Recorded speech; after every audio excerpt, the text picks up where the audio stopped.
Assalamualaikum warahmatullahi wabarakatuh. Tuan-tuan dan puan-puan yang dirahmati Allah sekalian, pagi ini saya berada di Masjid Tapah, di depan Masjid Tapah. Kerana ada masa lagi, saya ambil kesempatan untuk memberi peringatan pagi ini kepada diri saya dan juga kepada tuan-tuan dan puan-puan tentang perkara-perkara yang selalu saya sebut, iaitu perkara-perkara yang berlaku setelah kita meninggal dunia. Jadi kita dah masuk dalam syurga. Malam dah cerita dalam syurga. Akhir sekalinya, nikmat yang terbesar dalam syurga itu ialah nikmat melihat wajah Tuhan. Nak tengok Allah hanya di syurga sahaja. Lain tempat Allah tak izinkan. Nabi Musa nak tengok Tuhan pun apa kata Tuhan? Lan tarani, kamu tak akan dapat melihat aku. Jadi kalau nak melihat Tuhan, masuk dalam syurga.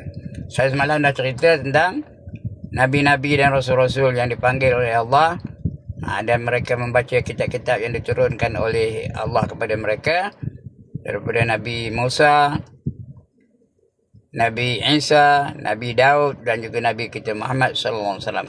Dan saya juga dah cerita semalam, Allah sendiri membaca kalamnya daripada yang diturunkannya kepada manusia-manusia, itu Al-Quran, surah Ar-Rahman.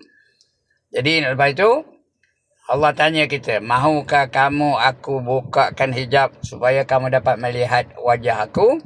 Kita pun kata nak, mau.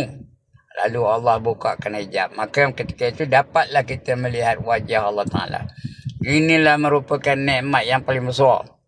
Tak ada nikmat yang lebih besar daripada nikmat melihat wajah Allah Ta'ala, sehingga berseri-seri muka kita. Apa kata Allah? Wujuh yawma idzin nadhirah ila rabbiha nadhirah. Pada hari itu muka-muka mereka berseri-seri, cemerlang, gemilang, terbilang. Kerana kepada Tuhan mereka dapat menelik. Bukan saja tengok, menelik. Tengok betul-betul. Jadi ada orang yang dapat melihat wajah Allah sehari 2 kali. Pagi sekali, petang sekali. Ada orang dapat melihat wajahnya sehari sekali aja. Kalau pagi-pagi aja, kalau petang-petang aja. Ada orang dapat melihat wajah Allah seminggu sekali, setiap hari Jumaat. Ada orang dapat melihat wajah Tuhan sebulan sekali. Ada orang dapat melihat wajah Tuhan setahun sekali. Setahun sekali, setahun sekali, setahun sekali. Ada orang dapat melihat wajah Allah. Itulah kali yang pertama dan kali yang terakhir. Mudah-mudahan bukan kita lah ya.